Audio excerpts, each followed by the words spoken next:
¿Qué tal, mis queridos amigos y hermanos? Bendito es el nombre de nuestro Padre Celestial que nos permite este gozo maravilloso de compartir la palabra de Dios con todos ustedes. Y es un privilegio inmenso que aún los ángeles quisieran tener.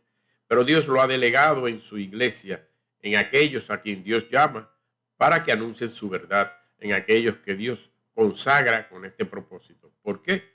Porque la verdad de Dios tiene que correr y para vosotros es seguro que pregoneros del Evangelio en todos los medios posibles y habidos y por haber, anuncie el perdón de Dios, que es lo que el hombre caído necesita entender, que Dios le ha perdonado, que Dios no tiene ya ningún trato en términos legales, ningún tipo de problema con el hombre. ¿Por qué? Porque Dios estaba en Cristo y para vosotros es seguro, como insisto, que escuchen estas cosas.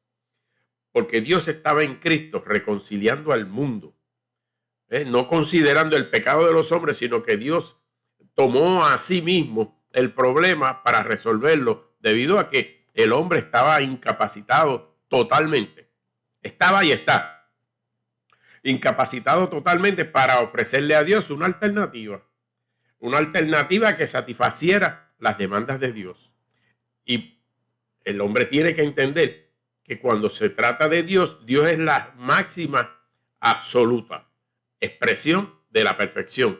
Dios es santo, santo, santo, santo, millones de veces, 70 veces, millones de veces.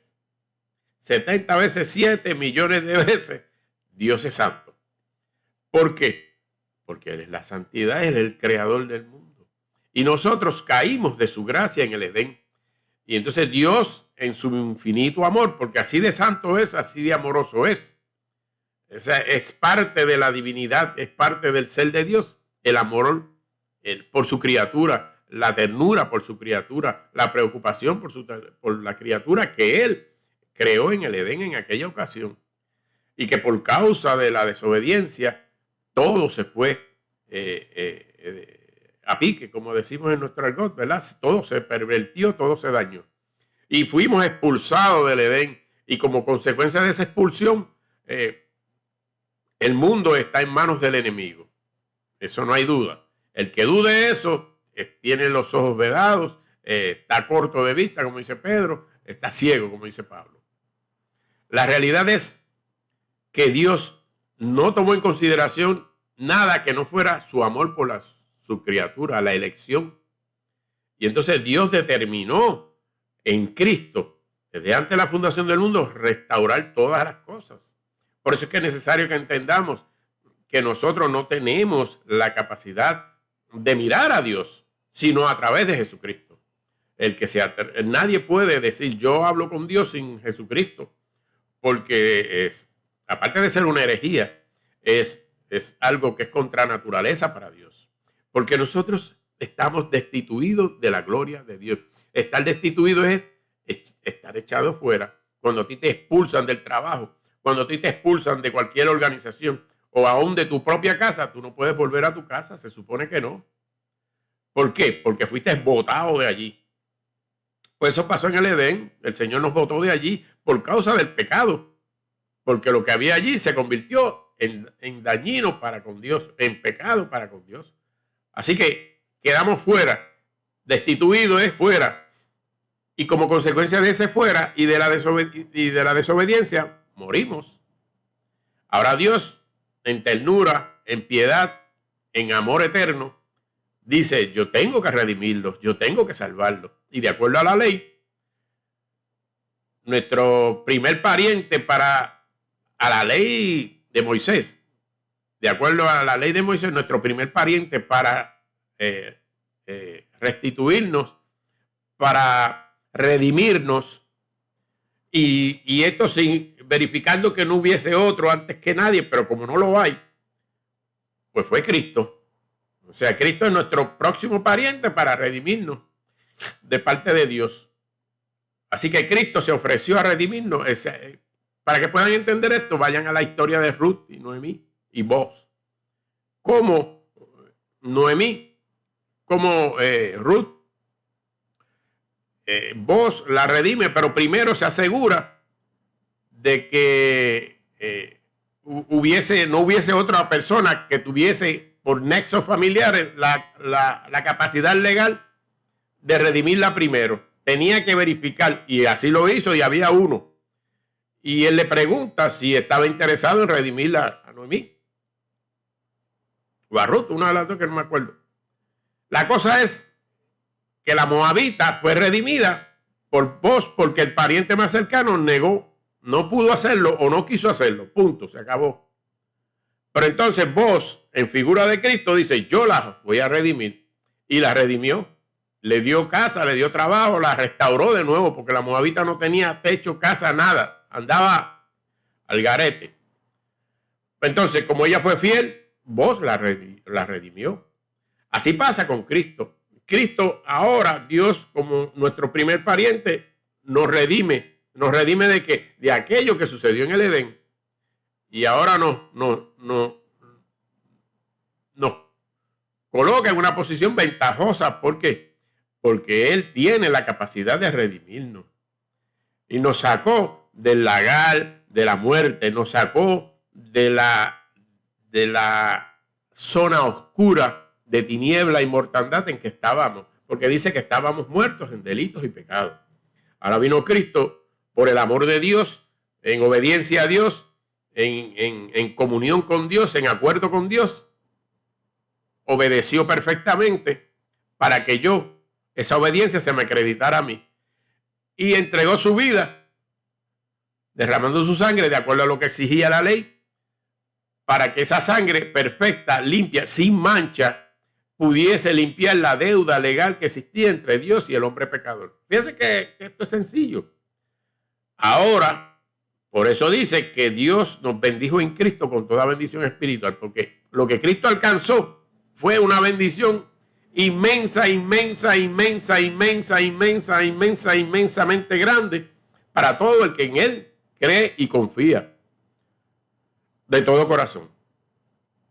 Ahora Dios se libró, porque Dios ahora goza de paz, porque Dios redimió al hombre. Dios le entregó al hombre ahora el camino, la escalera que Jacob vio en Génesis, del cielo, que subían ángeles del cielo a la tierra en un sueño. Pues esa escalera es Cristo. Ahora nosotros tenemos acceso al cielo, tenemos acceso a Dios, tenemos acceso libremente a pedirle a Dios por medio de Jesucristo que nos bendiga, que nos dé lo que Él prometió darnos. ¿Qué Él nos prometió darnos? Vida en abundancia para el nuevo siglo, porque Cristo representa el nuevo siglo. Cristo es el hombre. Es que para vosotros es seguro, hay que repetirlo, para vosotros es seguro. Alguien me dijo, pero tú siempre hablas de Cristo, Cristo, Cristo. Óigame, ¿qué voy a hablar? Si para qué me levantó Dios, para hablar de mí, que soy una porquería, para hablar de cosas del mundo que están en decadencia y que no son eternas. ¿Para qué voy a hablar de cosas materiales si lo que Dios me ofrece es eterno? Las bondades de Dios son eternas, están fundamentadas en la justicia que Cristo labró, según dice Romanos. Esa justicia que Cristo labró con su sudor, con su perfección, es la que se me acredita. Eso es lo que tú tienes que presentarle a Dios cuando recibes a Cristo en tu corazón. Por eso es que Dios te ve perfecto, porque te está atribuyendo lo que Cristo hizo. Por eso es que Cristo se goza en que nosotros nos gocemos en su justicia, porque Él sabe que Él puso su gozo delante de Él, porque esa justicia que Él labraba era para nosotros. Por eso dice que si el Hijo fuera levantado, a todos atraerá hacia Él. Pues mire, eso es lo que ha hecho Jesús. Entonces ahora nos dice que Dios nos ha bendecido con toda bendición espiritual en los lugares celestiales. Entonces hay que hablar de Jesucristo, porque es el centro, como dije al principio, de toda predicación. Si yo utilizo este medio para hablar de mí, de mis supuestas bondades, que no son ninguna, pues entonces estoy alterando el orden bíblico y hay de mí. Porque nadie puede poner otro fundamento, el cual está expuesto, el cual es Jesucristo. Entonces, Dios estaba en Cristo, como dije, reconciliando al mundo, diciéndole a los hombres, mire, yo acabo de perdonarlos, yo no me acordaré más nunca de sus pecados. Sin embargo, hay algo que es interesante. Zacarías, cuando ve a Jesús en el capítulo 1 de Lucas, dice: bendito el Señor Dios de Israel, que ha visitado y redimido a su pueblo y nos levantó un poderoso Salvador en la casa de David, su siervo, como habló por boca de sus santos profetas, que fueron desde el principio. Es decir, Dios vino anunciando todo esto, como dice Zacarías, desde el principio, y cuando llega el momento, Zacarías bendice a Dios porque pudo ver al Salvador. Fíjense cómo dice ahora. Como dice ahora, en el 79, en el 78-79, por la entrañable misericordia de nuestro Dios, entrañable misericordia de nuestro Dios, con que nos visitó desde lo alto la aurora para dar luz a los que habitan en tinieblas.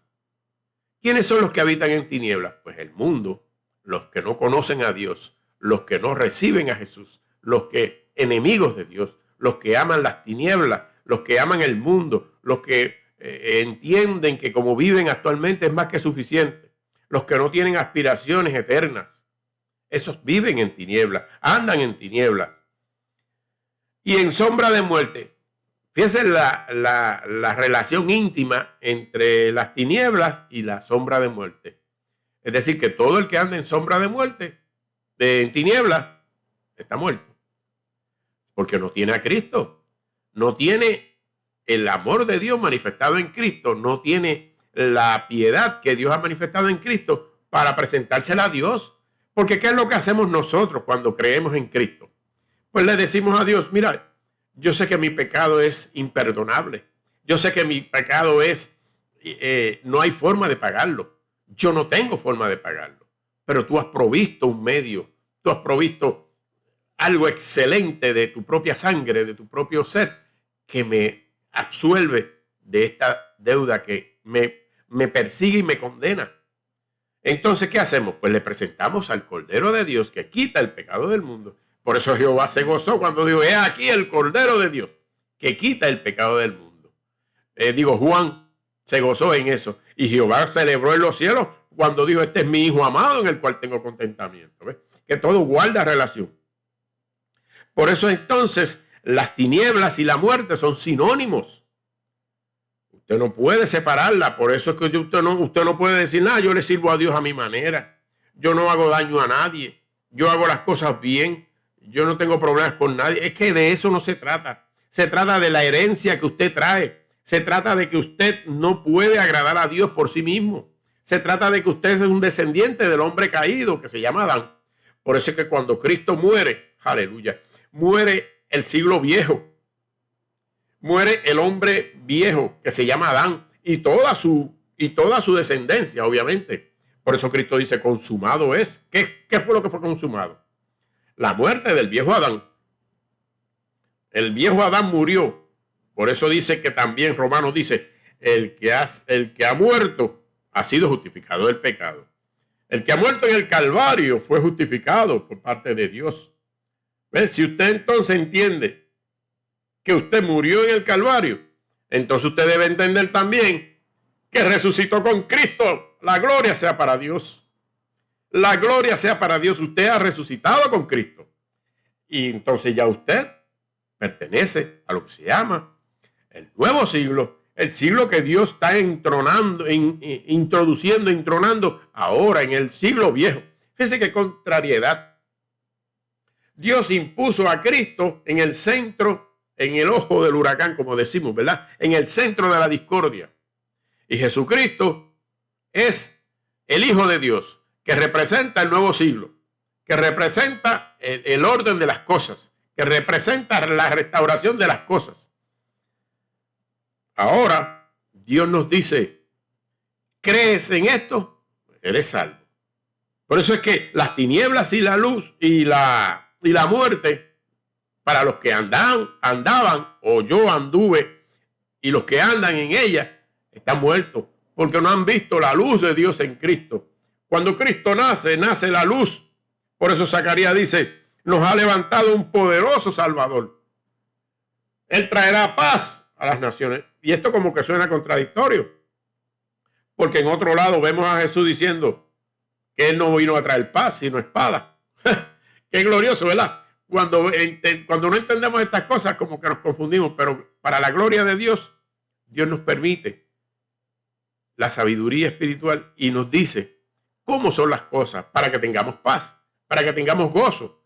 Porque cuando Jesús dice que Él no vino a traer paz, sino espada, es para que entendamos que Él vino a aclarar las cosas, a decirnos que nosotros necesitamos un Salvador, que nosotros no, en el mundo que vivimos, en sombra de muerte, no podíamos continuar para encaminar nuestros pies por caminos de paz. Y entonces la gente dice, esto es discordia, yo prefiero la paz. No, porque Jesús dijo, aquel que quiera salvar su vida la perderá. Y de la paz que Jesús habla es de la paz en relación con Dios. Mire, podrá existir lo que existe en la tierra, que usted entienda que es paz. Pero la paz que proviene de Dios supera cualquier otra paz, porque la paz de Dios le garantiza a usted la eternidad. En la medida en que usted cree fielmente de corazón que Dios le ha restaurado en Cristo, que usted no tiene deuda con Dios, que usted lo que ha sido es recibido por Dios, Dios le provee a usted una paz eterna. Por eso Jesús dijo, mi paz os dejo, mi paz os doy. ¿Por qué? Porque la paz de Jesús trata en relación al trato de Dios con el hombre. Como Jesucristo resolvió el problema entre Dios y el hombre, ahora nosotros tenemos paz. Ahora nosotros, como dije al principio, podemos subir esa escalera que se llama Jesucristo y hablarle al Padre. Y el Padre por medio de Jesucristo nos va a atender. El Padre por medio de Jesucristo va a escuchar nuestras peticiones. Va a darnos la atención que merecemos porque ya somos propiedad de Jesucristo. Jesucristo nos compró con sangre. Jesucristo nos compró con dolor, con angustia, con muerte. Ahora yo me gozo y tengo paz. ¿Por qué? Porque la busco, como dice el corito, yo la buscaba donde no lo había, pero ahora la encontré en Cristo. Porque Cristo es la paz de Dios para todos los hombres. Por eso es que los que andaban en camino, en tinieblas y en sombra de muerte, ahora nos encaminó en nuestros pasos o nuestros pies por camino de paz. ¿Y cuál es esa paz? Jesucristo. Por eso Jesucristo, cuando llega al hogar, trae disensión. Porque hay unos que creen en esa paz y hay otros que no creen en esa paz. Eso pasa. Cuando Jesús dice, yo no vine a traer paz sino espada, es esto. Que los que no creen en la paz de Dios serán enemigos de Dios. Lamentablemente así es. Lamentablemente así es. Yo no vine a traer paz, sino disensión entre uno y el otro, familiares, primos, cuñados, tíos, el padre, hijo, hija, todo. ¿Por qué? Porque si nosotros con el libre albedrío que Dios nos ha dado, no sabemos seleccionar la paz verdadera, entonces nos quedamos a merced de las tinieblas y la sombra de muerte. Y entonces nos convertimos en enemigos. Pero si yo, a la misma vez, por hacerle caso a esto, a la sombra de muerte, y a las tinieblas, niego la justicia de Dios, entonces soy reo de muerte. Es que es hermoso a la misma vez, pero a la misma vez es una bomba de tiempo, porque usted está jugando con su vida eterna, con su eternidad, porque Dios no le va a perdonar que usted le haya negado. El que me negare delante de los hombres, yo le negaré delante de mi Padre. Y cuando Jesús habla de paz, está hablando de que usted reciba su paz, de que usted reciba su perdón. Cuando Jesús habla de paz, habla de perdón. Significa perdón, porque entonces entre usted y Dios hay paz.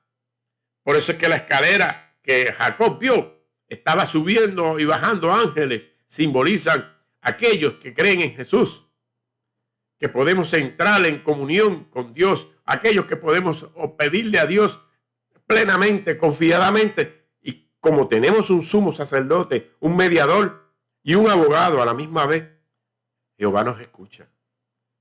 No perdamos esta oportunidad gloriosa que Dios nos ha dado de recibir el perdón de Dios, perdón, la gloria de Dios en Cristo por causa de amar las tinieblas y la sombra de muerte. Porque si permanecemos en las tinieblas, estamos en sombra de muerte. Y de eso no hay duda, porque entonces estamos negando el reino de los cielos. Estamos rechazando aquello que Dios dice que Él nos dio para que encaminar nuestros pies por camino de paz. ¿Y qué es encaminar nuestros pies por camino de paz? Pues mire, mis queridos hermanos, Jesucristo es esa paz que Dios nos ha dado para que todo aquel que en Él cree no se pierda, mas tenga vida eterna. Yo no puedo decir más nada que no sea la verdad de Dios. Si usted la rechaza, usted permanece en condenación.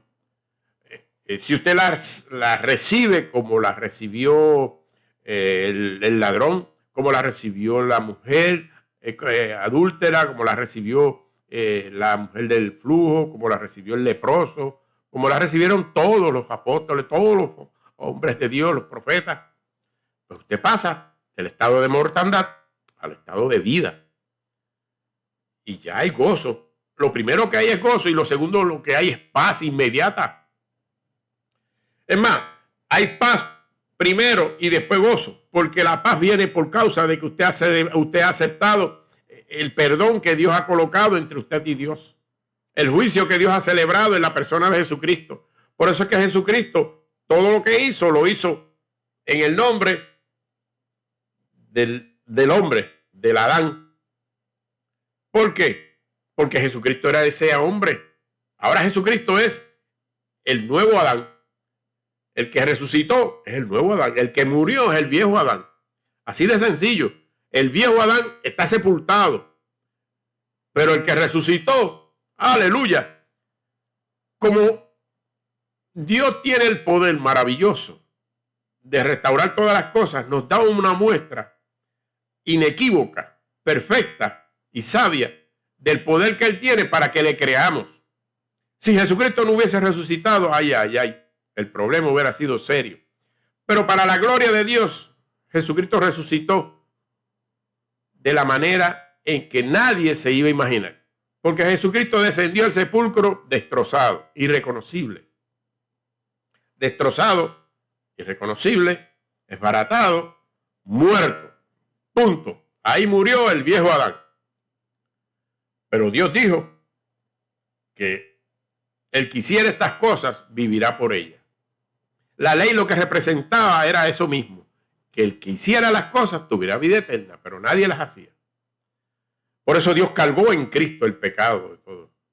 Por eso la ley lo condenó a muerte, por eso Dios lo condenó a muerte. Y por eso Cristo resucitó, aleluya, porque la muerte no pudo retenerlo. Es decir, la ley tuvo que decir, vamos a devolverle la vida, porque Él obedeció a la más que perfección, a la santidad, todas las exigencias y demandas de Dios, de nuestro Padre Celestial. Y nuestro Padre Celestial entonces se vio en la determinación de devolverle la vida. Y no de devolverle la vida sencillamente, sino como el postrer Adán, como el nuevo hombre, inmaculado, perfecto, lleno de vitalidad, lleno de inmortalidad, lleno de vida, lleno de justicia, lleno de amor, lleno de piedad, para todo el que en Él cree. Es decir, que ahora todo lo que Jesucristo ganó, una vez resucitó, se nos acredita, se nos regala. Una vez usted dice, Señor, acuérdate de mí. Es cuando usted dice con esas sencillas palabras, como dijo aquel ladrón, Jesús, usted vio que Jesús en un proceso de angustia y de muerte, Jesús le extendió la mano a ese hombre.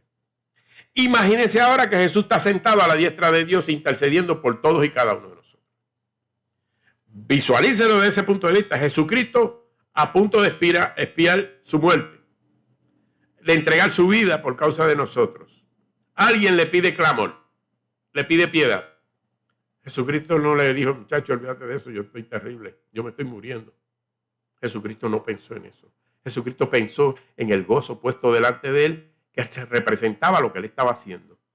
Por eso le devolvió, le dijo, ciertamente vas a estar allí. Eso es lo que yo necesito, que cada uno de los que me ven digan, acuérdate de mí.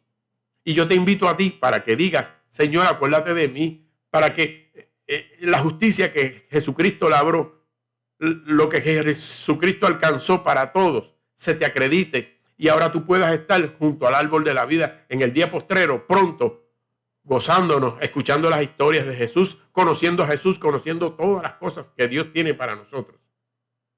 Pero sobre todo, que la vida se nos sea acreditada, se nos sea implantada en nuestra simiente, porque Dios ha de preservar tu identidad, Dios ha de preservar lo que tú eres.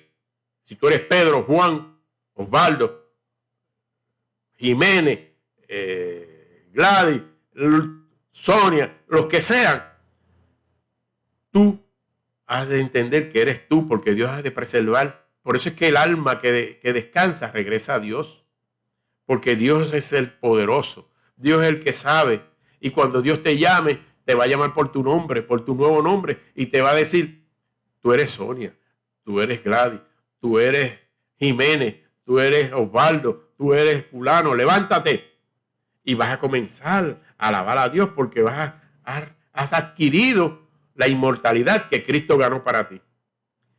Bendito el nombre de nuestro Padre Celestial, que nos ha regalado bendiciones de las bendiciones, que es la vida eterna, y ha puesto nuestros pies a caminar por camino de paz. Acéptalo, recíbelo y no dejes que otro tome tu corona. Esta ha sido otra edición más de Pregoneros del Evangelio. Oremos por los enfermos. Dios y Padre nuestro que estás en los cielos, te alabamos y te glorificamos. Te damos gloria por Cristo Jesús, Señor, y te pedimos perdón por nuestros pecados. Bendice a los que están enfermos, los que han hecho estas peticiones, porque tú conoces sus corazones. Pero yo, como pregonero del Evangelio, te pido, te suplico que unja su corazón con fe, que es lo que necesitamos para estar allí en el día postrero. Que creamos en ti de corazón, que echemos a un lado el viejo mundo y amemos las cosas que tú nos has dado en Cristo Jesús. En el nombre de Jesús te lo pido. A Él sea la gloria por los siglos de los siglos. Amén. Hoy estamos en Inspira a las 2 de la tarde, el martes de 9 a 10. El martes es glorioso porque se lo dedicamos a los viejitos, a los ancianos, a todas las personas encamadas. Y el jueves es noche de reconciliación. Así que gozaos en el Señor siempre.